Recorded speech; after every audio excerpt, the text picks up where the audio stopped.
ነው እንደዚህ ባዩ? አንድ ሁለተኛ እንደ ቤተሰብ ልጅቷ ምን ላይ አለች ብሎ ነው ቁጭ እያሉ ያሉት እነሱ ራሱ ምን ብሎ ነው ቁጭ እያሉ ያሉት? ሶስተኛው ደግሞ ብሩ 13 ሚሊዮን የተባለው 9 ሚሊዮን የሚለውን አሁን ሰምቼ የተነሳው እንዴት ነው ይሄ ነገር? እቺን ጥያቄ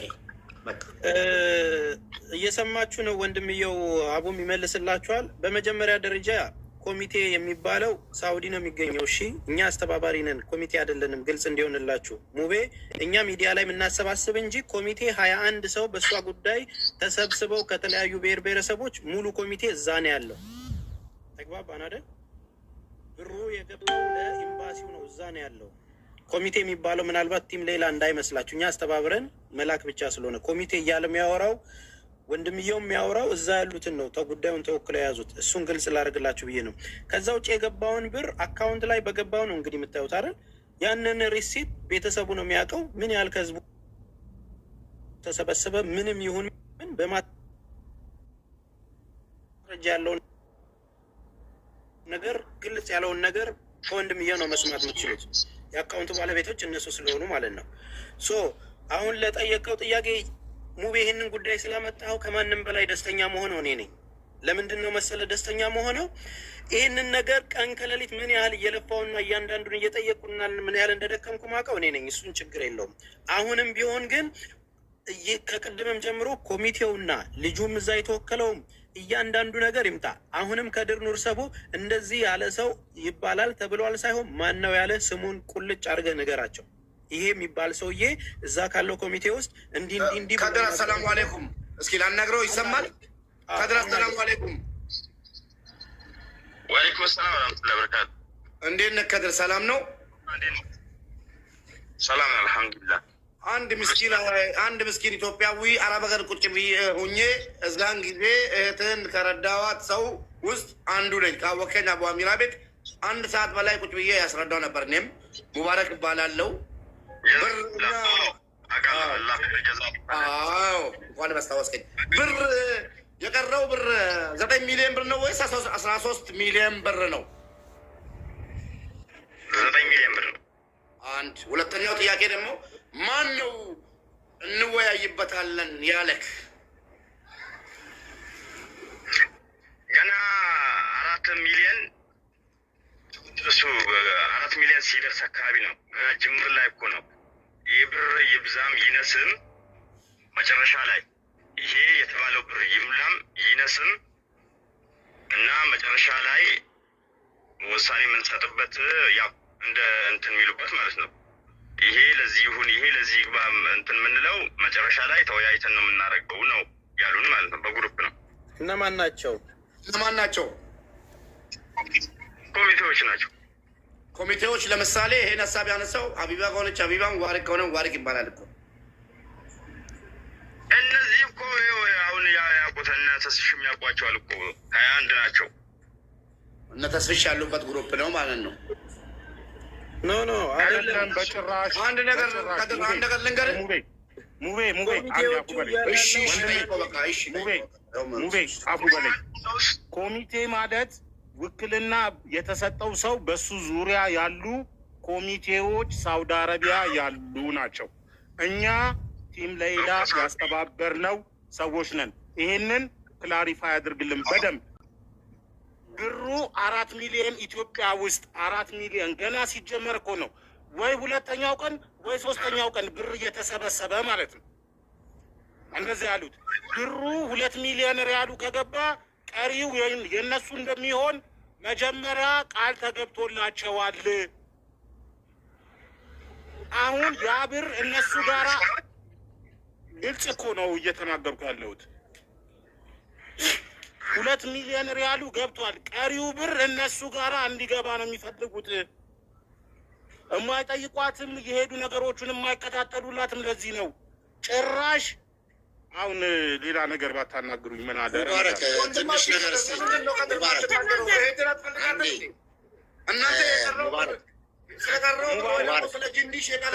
ሙባረክ ይኸውልህ ገና በጊዜ 10,000 ሪያል አንድ አረብ ጠይቀዋት ሄዶ ስማኝ፣ አንድ አረብ ሊጠይቃት ሄዶ 10,000 ሪያል ሀዲያ ሰጥቷት ኮሚቴው ተወካዩ ለእናቴ ስጥልኝ ብለው እሱም ብር በልቷታል። የሌላን ተመልከቱ። እስላምና ክርስቲያን የሆኑትን የሀገሬን ሰዎች ድንኳን ጥለው ሰደቃ ያርጉልኝ፣ ይሄንን 10,000 ሪያል ለእናቴ ስጥልኝ ብሎ በልቶታል። በተናገሩ ቁጥር ልጃቸው እንደማትፈታ ያስፈራሯታል።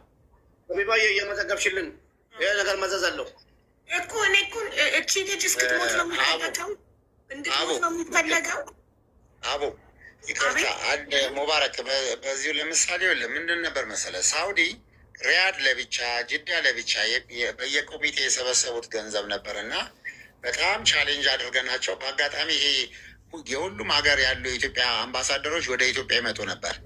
እዚህ የነበሩት ያኔ የሪያድ አምባሳደሩን እኔና ተስፍሽ ስካይላይት ሆቴል ድረስ ሄደን ፈልገን አስፈልገናቸው አሁኑኑ ወደ ቋቱ ወደ ዋና ወደ ባንክ ራጁ አስገቡ፣ እናንተ እጅ ላይም ኤምባሲ በኤምባሲውም የተሰበሰበው ተብሎ ለኤምባሲው ራሱ ብዙ ችግር መጥቶበት ነበር በወቅቱ ራሱ። ምክንያቱም ያው በሳውዲ ሕግ በምን ፍቃድ ሰበሰባችሁ ተብሎ ብዙ በጣም ከባድ ነገር ተደርጎ፣ ምክንያቱም ኢትዮጵያ ያለው ገንዘብ የእናንተ እጅ ላይ የተሰበሰበው ከገባ በኋላ ስንት ብር እንደሚያስፈልግ አውቀን፣ ለምሳሌ 1 ሚሊዮን ሪያል ከተሰበሰበ 1 ሚሊዮን ሪያል ነው። 500 ከሆነ የቀረው 1 ሚሊዮን 500 ያንን ለማድረግ ካልኩሌት ለማድረግ በእናንተ እጅ ላይ የተሰበሰበው ገንዘብ አስገቡና መስረጃ ስጡናልን። ልክ እነሱ አጠናቀው ሲያስገቡ ቅድም የነገረህን 1 ሚሊዮን 600 ምናምን ሪያል እንግዲህ መጨረሻ ላይ ራሱ ቁጥሩን በስንት መከራ አውቀን ነው የፋይናል ይሄ ባንክራጅ ውስጥ ያለውን ነገር ደግሞ ገንዘብ ራሱ የገባውን የሚያረጋግጥልህ የተወከለው ሰውዬ ነው። ማንም ሰው የሰው አካውንት ሄዶ ቼክ ማድረግ አይችልም። ከዛ ቆይ ነው ከዛ በኋላ ይሄ የሙባሪክ ጥያቄ እኮ ግልጽ ነው። ወንድም ጨርስና ተረጋጉ። አይደለም ከዛ በኋላ ይሄ ሁሉ ከስሽ አንድ ጊዜ ስጠኝ ቆይ ወንድም ሙባሪክ የጠየቀው ጥያቄ ብሩ ተሰብስቦ የሄደበትን ነገር ማስረጃ ያንን ያለው ሰው ኮሚቴ ይምጣ ነው። አከተመ ምንም ዙሪያ እሱ ወደ እሱ እኮ ለመምጣት ነው። ተስፍሽ ምንድን ነው ይሄ ነገር ከተደረገ በኋላ የዚህ ሁሉ እኛ ዋጋ ከፈልን። ከአንድ ቦታ አምባሳደሮች ያረፉበት ሁሉ እዚህ ኢትዮጵያ መጥቷል ተብሎ ፈልገን ገንዘቡ ተጠቃሎ ከገባ በኋላ ከዛ ራሱ ስንት ኢትዮጵያን ሊታሰር እዛ መከራ ለምን ኩፖን የሸጡ ምን ተብሎ በጣም ብዙ ነገር ነበረ። ይሄ ሁሉ ከተደረገ በኋላ መጨረሻ ማስረጃ ሲገኝ ቤተሰቡ ይህን ያህል ብር ነው የሚጠበቅበት ተባለ። የዛን ገንዘብ ሂሳብ አሰላ። እዚህ ምንድነው የመጨረሻ የሚገርም 4 ቀን ቀርቶት ነበር። በነገራችን ላይ ገንዘቡ ሲላክ ቀኑ ሁሉ በስህተት ሁሉ ቀኑ አልፎ ሁሉ ነበር። ከዛው ማን ፍቃደኛ ተባለ መሰለ የሟች ቤተሰብ ሄዱ ይጠየቅና ፍቃደኛ ናችሁ ወይ ተብሎ ይቅርት ድጋሚ ቀን ማራዘሚያው የሚሰጡት ተብሎ የ1 ሳምንት ማራዘሚያ ተሰጥቶ ገባ ተባለ። እፎ ያለን በቃ እኛም ራሱ በቃ ከዛው ገባ። የክትት ይከታተላል ተባለ ኮሚቴ። አሁን መጨረሻ ላይ ሳውዲ ይኸውልህ ትልልቅ እድሜ ያላቸው በ40 ዓመት የኖሩ 50 ዓመት የኖሩ ኮሚቴ ኢቨን አንዳንድ ጊዜ በምን አይነት ግጭት ሁሉ ነበር መሰለ ሙቤ። ለምሳሌ እንዲህ ብለን እኛ እንኳን ሚዲያ ላይ ወጥተን ሴሌብሬት ለምሳሌ ልናደርግ እንዲህ ተደርጓል ስል እኛ ሳንፈቅድላችሁ አትናገሩ ትባላል። ይሄ በቃ ራሱ የዚህ የሚዲያ ግጭት ሁሉ ነበር። ከዛ ወጣን። ከዛ በኋላ የፈለጉትን አድርገው በቃ ብሩ ገብቶ እንዲሆኑ ብሎ መግለጫ ከነሱ መረጃ የምናገኘው ከነሱ ስለነበረ ዞሮ አንዳንድ ጊዜ የልጅቷን ኢንፎርሜሽን ለማግኘት ብለህ ትለማመጣለህ። ያ ሁሉ በልምምት ተደርጎ ምን ተብሎ መሆነ ፋይናሊ በቃ መጨረሻ ቁልፉ እጅ ላይ ያለው ቤተሰቡ ላይ ነው። ቤተሰቧ ሄዶ ወኪሉን ሄዶ ቀይሮ አለቀ። በዛን ሰዓት እንኳን ያኔ የዛሬ ስንት ጊዜ ስንነጋገር 200 ሺህ ብር አያወጣም ነበር። ሄዶ በትኬት ሄዶ ተነጋግሮ ዛሬ እኮ እጃቸው ላይ የተቀመጠው ገንዘብ ሁሉ ወደታች ወርዷል እኮ። ሄደው አነጋግሩና ይሄ ይጠየቅ ተባለ። በመሀልም እንግዲህ ያን ገንዘብ ላይ ደግሞ የሚወስን ሰው ስለነበረ መጨረሻ ላይ እነሱ መወሰን ቤተሰብ ወስኖ አሁን ልክ ዛሬ እንደተነሳው ነጥብ ክርክር ተነሳና በቃ ቤተሰቡ ይሂድ፣ እነዚህንም ኮሚቴ ወደዛ ይበል፣ ራሱ ያለችበት ሁኔታ ኤምባሲ ሄዶ አልቅሶ ምን ብሎ የልጅቷን ሁኔታ ያድርጋ ተባለ። የፍርድ ቤት ውሳኔው ከዛ በኋላ ይኸውላችሁ መጥቷል ተብሎ ወረቀቱ ሲመጣ ይሄ ማረጋጊያ ከዛው 6 ወር ቀርቷታል ተባለ። እንግዲህ ወንድሟም ይሄ ነገር ይነግራል። አሁን ያኔ ከተባለ ምናልባት 1 ወር ከምናምን ይቀራታል ልትወጣ ተብሎን ነው እኛም እየጠበቀን የነበረው። በመሀል ረመዳን መጣ። ተነስተን ወላሂ እኔም በራሴ ወጪ ተስፍሽ እንደውም በቃ እጅህ ላይ ሳንቲም ከሌለ ሁሉ ወጪን የሸፍንን ሄደን ከዚህ ነገር እንገላገላለን። ምክንያቱም አንዳንድ ጊዜ ደረጃችን ጥሩ ሰራለሁ ብለህ በማይሆን ነገር ስሙ ሁሉ እንዳይነሳ በሚል አብረን እንሄዳለን ተባብለን ነበር። ፋይናሊ ያው ፓስፖርት እነሱ ጨሩ። እኔ 1 ወር ቤቴ ውስጥ ተቀምጠዋል። በነገራችን ላይ ያው ይነግሩሻል። እናትየው አባትየው አሁን በቅርብ ጊዜ ሀቡ የመጣሽ ጊዜ ማለት ነው ቤት እኔ ጋር ተቀምጠው ነበር። ተቀምጠው ከዛ በኋላ በውጭ ጉዳይ ደብዳቤ ተጽፎ ምን ተብሎ ፓስፖርታቸው በአስቸኳይ ያለቀላቸው። ከዛ ግን ውጭ ጉዳይ የቤተሰብነት ማረጋገጫ እዛ ካለበዛ ማነው አረብ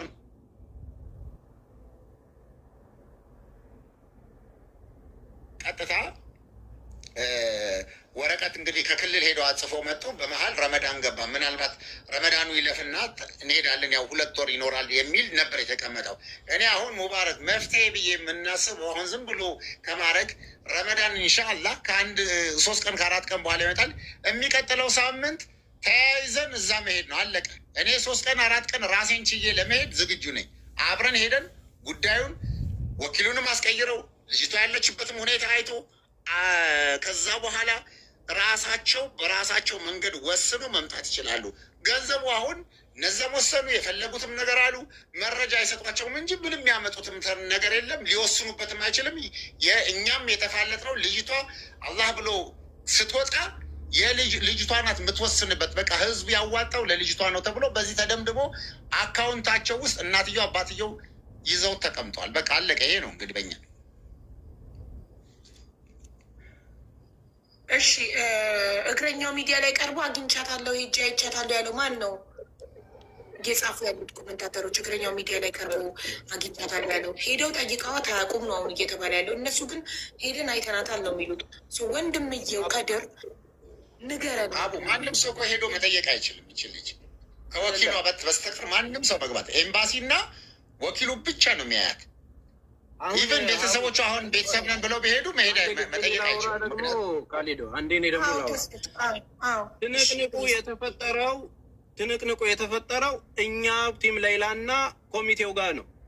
እኛ ቲም ሌይላዎች ብሩን ማንም በህዝቡ የተሰበሰበው 5 ሳንቲም አይወስድም። ትንቅንቅ ላይ ነን። መሐመድም የቲሙ ሌይላ አባል ነው። እየነገረሽ ያለው 5 ሳንቲም በስሟ ወጥቶ ሌላ ነገር ላይ ውሎ አይተን እናንተን ነው የምንጠይቀው እያልን ቤተሰቦቿንም ሰቅዘን ነው ያዝነው እስከ ዛሬም ማለት ነው። አሁን መልሱ የሚሆነው እነዛ ኮሚቴዎች መጥተው ያውሩ። ሙቤ ጋር ገብተው ነበር ከዚህ በፊት 21ዱም መግለጫ ሰጥተው ነበር። እነዛ ኮሚቴዎች መጥተው እዚሁ ላይቭ ላይ ያለውን የተፈጠረውን ነገር የደረሱበትን ነገር ይንገሩን። የሚመለከታቸው ለዛ እኮ ነው እነሱ እየሸሹ ነው። የሚመለከተውን አካል ሳወራው ኮሚቴው ሳይፈቅድልኝ መጥቼ ሚዲያ ላይ ማውራት አልችልም አለ። ለምን ይሸሻሉ? ለምን ይሸሻሉ? ነገር ይሄ ነው። ያንን ነው ያ ነው የሚሸሹት። አንድ ሰው ይኸውልሽ ሀቡ አንዴ ተስፍሽ ወካይ ምናምን አይደለም የምንፈልገው እኛ። ይኸውልሽ ግሩፕ አለን፣ የቴሌግራም ግሩፕ አለን፣ የኢሞ ግሩፕ አለን። እንደዚህ ተንጫጭተን ስንወጣባቸው አንድ ሰው ይልኩና ዝም ያስብሉናል። እንደዚህ የሆነ ነገር ሲባል ዝም ያስብሉናል። እንዳለ ኮሚቴው እንዳለ ከነ ወካዩ ካለዛ የዚሽ ልጅ ነፍስ በእነዚህ ሰዎች እጅ እንደሆነ መታወቅ አለበት። የዚሽ ልጅ ነፍስ ኦኬ እሺ፣ አንዴ ልጠይቀው እንትናን ወንድምየውን ስለ 10,000 ድርሃሙ ስለ 10,000 ሪያሉ አንድ አረብ እስር ቤት ሰዎች ሲጠይቅ ሰደቃ ሰጥቷት ለእናቴ ስጥልኝ ቤተሰቦች ሰደቃ አውጥተው ሙስሊሙም ክርስቲያኑም ዱዓ ያርግልኝ ብላ 10,000 ድርሃም ሰጥታው ለወከላችሁት ወኪል እንዳልሰጠ ሰምታችኋል? እኛ ዛሬ ገና የሰማነውን ሰምታል? ወንድምየው ከድር አለ ያለችን ሰምተሃል አይደለ? ሀቡ የጠየቀችን ሰምቻለሁ። ከተስፊ መልስላት። ሌላ ያለችኝ መልስላት። አዎ ሀቡ አሁን ያልሽው ትክክል ነው። ሌላ እንዲህ ብር ልክ ያለው እንደው በኋላ ነገረችን። ያንን ቀስ ብዬ ልካለው። አሁን 5,000 ሪያሉን እልካለው ለሷ ያላት ማለት ነው። በኋላ ደግሞ 15 ይመጣላችኋል ብለሽ ንገሪ ብሏት በኋላ ነው ይህን ልክ ያለው እያላት እሷ ደግሞ እኔ ጋር እየደወለች ሌላ ደርሷል ብሏል ለላቦ ሄደሽ ብር አውጪ በላት። ከዛ ለአራት ማዕዘን በቃ እስላም ሙስሊም ክርስቲያኑንም ሁሉንም ያብሉልኝ መንገድ ዳር ላይ አራት ማዕዘን ላይ ማለት ነው ያብሉልኝ እስላም ክርስቲያን ሳይሉ ምንም ሳይመርጡ አራት ማዕዘን መንገድ ላይ ያብሉልኝ ሰደቃ ያውጡልኝ ብላ የሰጠችውን ገንዘብ ልክ ያለው እያለ እዛው ቀረ ማለት ነው። ከዛ በኋላ ሌላ አልደወለችም ብለን ስንጠይቅ ለሌላ ሰው እሷ በፖሊስ ልታስይዘኝ ያማታል ብዬ ነው አመለጥኩት ብሎ ተናገረ ማለት ነው። ለእሷ ነው እንደው ተናገረ ያማታል እብድ ነች ብሎ እንትና ልታስይዘው በነበረ ሰዓት ማለት ልታስይዘው ማለት ስለ 10 ሺህ ሪያል ልታስይዘው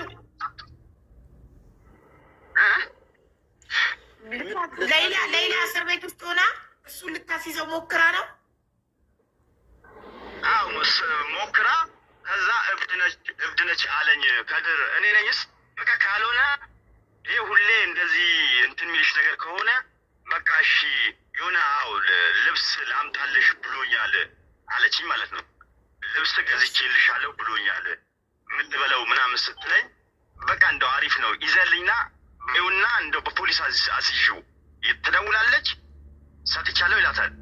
ማዘር ባንክ ቤት ትመላለሳለች የለም፣ ትሄዳለች የለም፣ አሁንም ትደውልልኛለች በል ዛሬ አግብቻለሁ ብሎኛል ብሎ እንደገና ሄደች አሁንም የለም።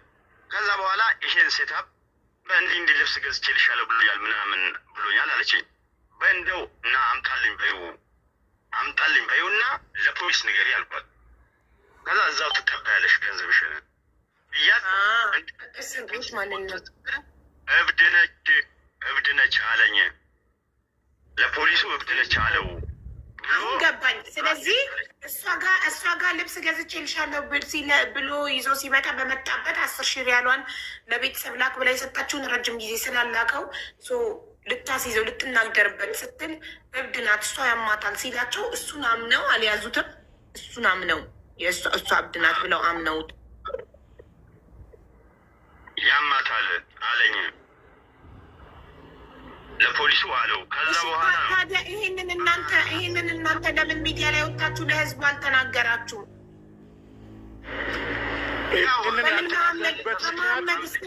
አቡ ልንገርሽ፣ ይሄ ያልተነገረበት ምክንያት ይኸውልሽ፣ መጀመሪያ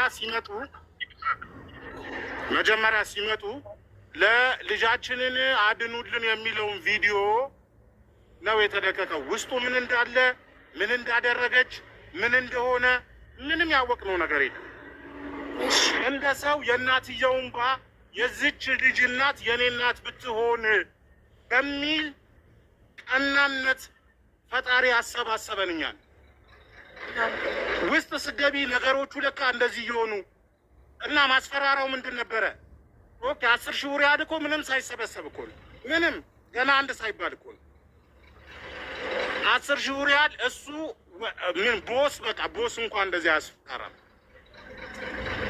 ስልክ አያነሳላቸውም፣ ሲፈልግ ይሳደባል። እንዲህ አላችሁኝ። አሁን ምን ያህልማ ሩድ እንደሆነ እኮ ኻሊድ የላከላት። አንቺ ደግሞ ማነሽ? ተስፋ ያደርጌው ነው ቁጥሬን የሰጠሽ ከሌላ ቲም ማነሽ? አንቺ ደግሞ ምን አገባሽ አንቺ? ኤምባሲ ጠይቁ ምናምን ብሎ የመለሰላትን ቮይስ ፎርዋርድ አድርጋልኝ ያለች ኻሊድ በጠየቀች ጊዜ ነገርኩሽ። በቃ ሰው ጤፉ ነው። በቃ ጭራ አሁንም እነሱ ስለሱ ቢወራ ሌላ ነገር የምትሆን እየመሰላቸው ነው። ነገሩ እየተድበሰበሰ እዚህ የደረሰው። እሺ እሱ ተከፍሎታል አይደለም? የተለያየ ቦታ ላይ አድሚን አድርገውኝ ስለነበረ ይህንን መረጃ ያገኘሁት እኔ ነገራችሁ ነው። አንዴ ማሜ ያስፈራራባትን ነገር እየነገረ ነው። አንዴ ማሜ ዝም በል እሺ። ተናገር ከድር፣ እየሰሙ ነው። በአጎቴ ደውሎ ነው አጎቴ ሲደውልለት እንዴት ነው ሌላ ጉዳይ ብሎ ሲጠይቀው ምን እሷ እኔን ልታስይዝ አንቺ ቆይ ልጅሽን ነው የምትፈልጊው ብሎ ነው የምትፈልጊው ብሎ ነው በቃ ስልክ ዘጋው። ይችን ብሎ ነው በቃ ልጅሽን ነው የምትፈልጊው ብሎ ነው የምትፈልጊው ብሎ ስልክ ዘጋ ማለት ነው። ምንም አያናግርም ከሚያንንዱ ነገር። ይህንን ነገር እንዲህ አይነት ነገር ተፈጥሯል ብላችሁ ለእኛ ስለምን አልነገራችሁንም? እያናገረን አይደለም ብላችሁ ለምን አልነገራችሁንም? አሁን ለምረም ነገር ተናግረና ከዚህ በፊት ቴሌግራም ላይ አላወራን ተሲ ምን ብለህ ነው ያወራው? እስኪ ነገር አስታውሰን። ይሄ ጉዳይ አሁን ይሄ ጉዳይ በኋላ የምናየው ጉዳይ ነው። ከእነሱ ያም ተመካክረን ማለት ነው። በኋላ የምናወራበት ጉዳይ ነው። መቼም አይቀርም ተባብለን አልነበርክም ነው። እኔ አሁን እየጠየቅኩት እንደዚህ አላላችሁም። አትዋሽ፣ እንደዚህ አላላችሁም። ይሄንን ነገር እኔ የዛን ጊዜ ላይቭ ላይ አሲያ ቤት ላነሳው ጊዜ ተው ነገር ይበላሻል አላላችሁኝም እናንተ? ከድር ለምን ትዋሻለህ? አንተ የሌላ እህት ነህ? እውነት የእናትና የአባቷ ወንድም ነህ? ለምንድን ነው ነገር የምትደባብቀው? እህት በህይወት ብትመጣልህ አይሻልም እንዴ? ሰውን ለምንድን ነው የምትፈራው? ማንም ምንም አያደርግህም። ለምን ትደባብቃለህ? አየማሜ መደባበቅ አይደለምስ የደበቅኩት ለሌላ ስል ነው። እኔ እሷን ከምናጣው እንግዲህ ያው ብር ነውና ነገም ይገኛል በሚል ነው። እሷ ትሻላለች፣ ብር ነው ትፈልጊው፣ እሷ ነው የምትፈልጊው ሲላት እኮ ነው ለማዘር። ምን እንበልሽ ሀቡ? አሁን ይኸውልሽ እናትየውና አባትየው እንዴት እንደሚያሳዝኑ እኛም እያለቀሱ መጥተው ነው ላይቭ ላይ ሁለቱም ወርቁጭ ብለው ሲያለቅሱ ደም እንባ ነው የምታለቅሹ። በቃ ኦልሬዲ ቅድም የነገርኩሽ ነገር ያንን ነው። ዶክመንቱን እዩ ያልኩሽ የአገዳደል ሁኔታውን የተፈጠረውን ኬዝ ሙሉ መረጃ የህግ ስላለ ነው ያንን እዩ እያልኩሽ ያለው ማለት። ዞሮ ዞሮዎች ልጅ እህታችን ነች፣ ደህና መውጣት አለባት። 13 ዓመት ታስራ ተፈርዶባታል። ከጨለማ ቤት ውስጥ መውጣት አለባት። ይሄ ብር ስትወጣ አትሊስት በ20 ዓመቷ እንኳን ብትገባ 13 ዓመት ስትጨምሪበት ለአንድ ሴት ልጅ ምን ያህል እንደሆነ ታውቂዋለሽ አይደለ? እስር ቤት ማሳለፍ ያንን ጊዜ አሳልፋ ነው እዛ ውስጥ ያለችው። አንድም ብር ቢሆን ይሄ ኮሚቴ ለምትለው ተወካይ ለምትለው ብር ከወጣ ከኛ ጋር ነው የምትጣሉት እያለን ሰቅዘን የያዝናቸው ቲም ሌላ ማለት ነው። እዛ ጋር ያለውን ነገር መስራት የሚችሉት እነሱ ናቸው። አሁንም የጉዳዩ ዋና ቁልፍ እዛ ያለው ኮሚቴ መጥቶ ማስረጃውን ማውራት አለበት። ማን ያለው? ከውስጣቸው ከሌለ ያለው ሰውዬ መጥቶ ያወራል። የተደራደረው ማን ነው? ልክ ሙባረክ እንደጠየቀው ካልከፈላችሁ ያለው ማን ነው? ይኸው እንትና ይከፈለኝ ብሏል፣ እንዲደረግልኝ ብሏል ብሎ ኮሚቴው ራሱን ያጥራ። ስለዚህ ብሩ የተላከውን ነገር ልጅቷ ምን ደርሳለች የሚለውን እራሱ ኮሚቴውና ተወካዩም ነው መምጣት ያለበት። ልጁ ራሱ መምጣት አለበት። ቤተሰቡ ጋርም ችግር ካለ ራሱ መናገር አለበት። ኤግዛክትሊ እሱ ተወካዩን አሁን ቮይስ አድርጌለታለሁ። ስደውልለት አያነሳም። ላይቭን እየተከታተሉ ነው በእርግጠኝነት ሁሉም ኮሚቴዎቹም ተወካዩም። ለምን ከኮሚቴዎቹም ጋር